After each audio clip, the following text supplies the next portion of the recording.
Merong mga bansa na hindi narating agad ng Biblia. Merong mga bansa na hanggang ngayon hindi napapasok ng Biblia.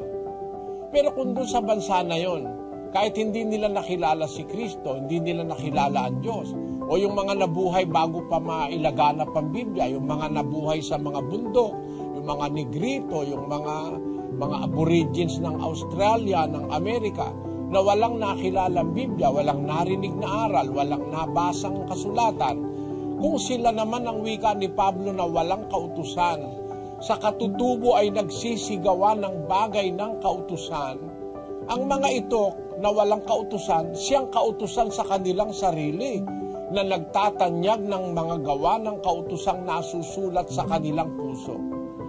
Maliligtas ba ang tao kahit hindi naanib sa iglesia? Maliligtas kung wala siyang kautusan, kung hindi niya narinig ang